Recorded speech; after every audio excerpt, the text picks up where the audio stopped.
우리들이 평생을 살면서 가장 중요한 것은 우리들에게 평생을 살면서 가장 중요한 것은 무엇일까요? 무엇이 평생을 살면서 가장 중요한 것일까요? 저는 사실은 지혜롭게 살지를 못했어요. 그래서 여러 가지 망가진 삶을 살아왔죠. 그렇게 놓고 볼 때 저는 이제 막 환갑을 넘긴 이 나이에 인생을 살면서 가장 중요한 것이 뭐냐? 지혜롭게 사는 것보다 더 중요한 것은 없다는 생각을 하게 되었습니다.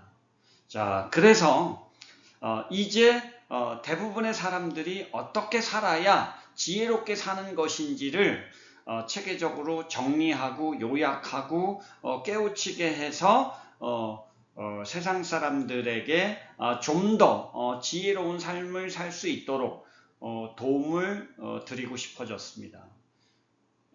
지혜롭게 사는 것보다 더 중요한 것이 과연 우리들에게 있을까요? 지혜롭게 사는 것은 중요하지요. 자, 지혜가 부족하면 어떻게 살아야 될까요? 저는 지금까지 지혜가 부족해서 엉망의 삶을 살았습니다. 가정을 잘 지키지 못했고요. 그리고 아빠 노릇을 제대로 못했고 남편 노릇도 제대로 못했고 그렇다고 제 사업을 성공적으로 잘 완성하지도 못했고 아직까지도 어리석기 그지없는 삶을 살고 있습니다. 자, 그러면 제가 이렇게 어리석게 사는 이유는 무엇 때문일까요? 저는 제가 지혜를 제대로 배우고 제대로 깨닫지 못했기 때문이라고 생각합니다.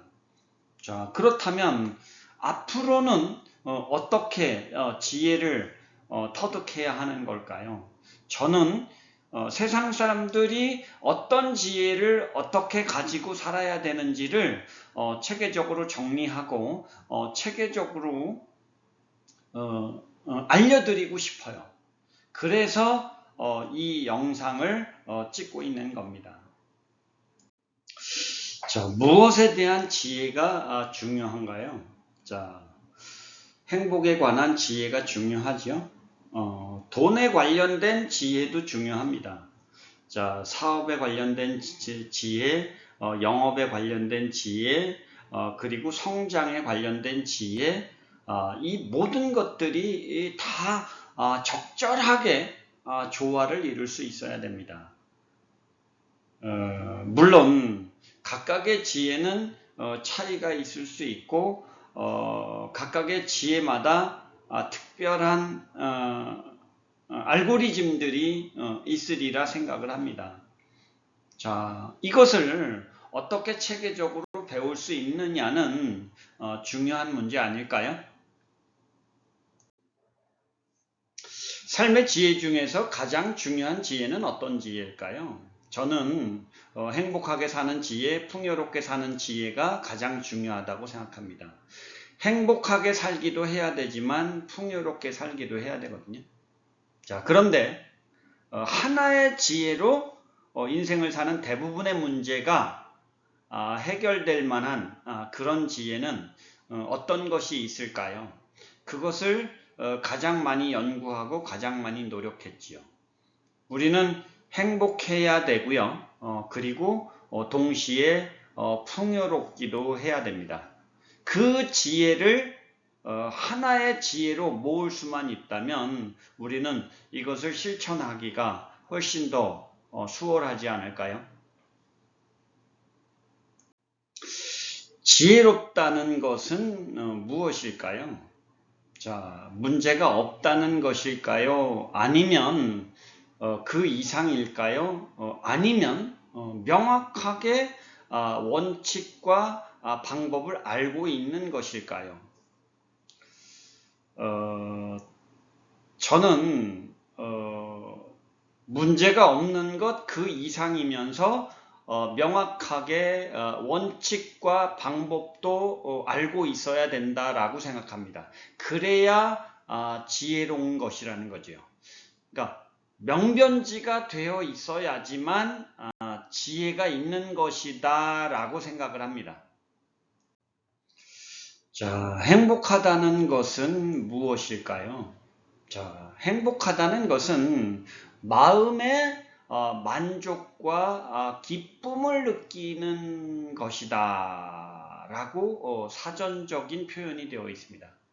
자, 그렇다면 어떻게 하면 언제나 항시 지속적으로 그것이 가능할 수 있을까요?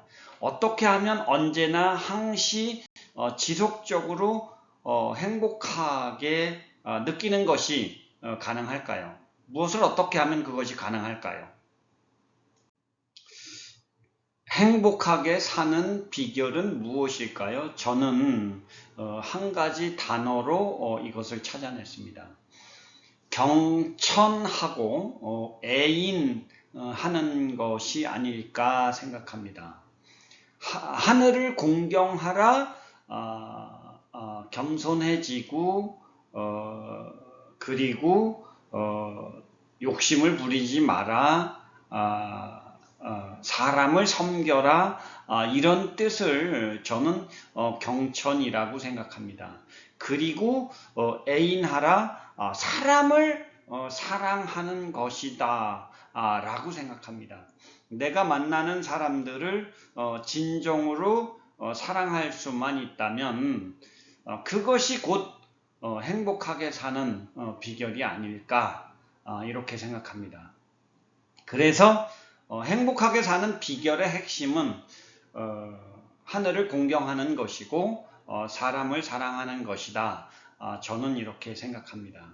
이것만 제대로 이루어진다면 우리는 언제나 항시로 지속적으로 행복하게 살 수 있고 우리들이 원하는 것도 충분하게 얻을 수 있다고 생각합니다. 가만히 한번 생각해 보실 필요가 있을 것 같아요. 자, 풍요롭다는 것은 무엇일까요?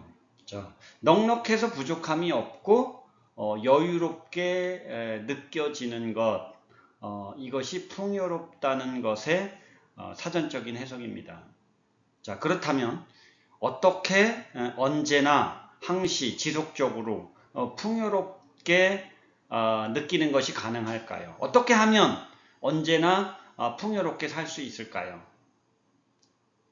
부족함이 없고 여유롭게 느껴지는 삶을 사는 방법은 도대체 무엇일까요? 자, 풍요롭게 사는 비결은 그렇다면 도대체 무엇일까요?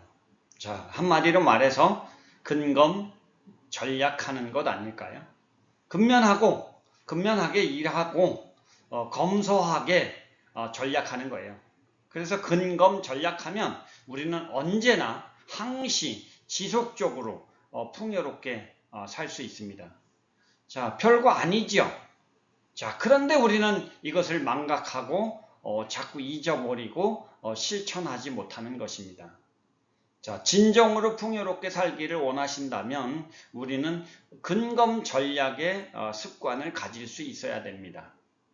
그렇지 않나요? 자, 이제 정리해 보겠습니다. 행복하게 사는 지혜, 풍요롭게 사는 지혜. 비결은 과연 뭘까요? 자, 첫째는 경천애인하는 것이고 둘째는 근검 전략하는 겁니다. 이 두 가지를 실천하면 행복하기도 하고 풍요롭게도 살 수 있습니다. 자, 경천애인이라 하면 하늘을 섬기고 사람을 사랑하라는 거예요. 사람을 사랑하면 사실은 내가 하는 비즈니스가 성장하고 발전하고 돈을 많이 벌게 되고 내가 매일매일 행복하게 살 수가 있습니다. 하늘을 섬기기 때문에 내가 교만해지지 않는 것이고 사람을 사랑하기 때문에 내 하는 일이 계속해서 발전하는 거죠. 그리고 근검 전략하기 때문에 성실하게 살고 검소하게 전략하기 때문에 내 재산은 계속해서 불어나고 늘어나는 것이죠. 그래서 풍요롭게 살 수 있는 것입니다. 세일즈 대학이 존재하는 이유는 바로 이 경천애인하는 삶의 습관, 근검전략하게 하는 삶의 습관을 실천하도록 돕는 일을 하고 있습니다. 영업은 사업은 경천애인하는 일입니다. 그리고 풍요롭게 사는 비결은 근검 전략하는 것입니다. 이 두 가지 지혜만 제대로 실천이 된다면 여러분의 인생은 아주 많이 달라질 수 있습니다. 풍요롭게 살 수도 있고 행복하게 매일매일 살 수도 있습니다. 그것이 가장 지혜롭게 사는 비결이라고 해도 과언이 아니지요. 많은 도움이 되셨기를 진심으로 기원합니다.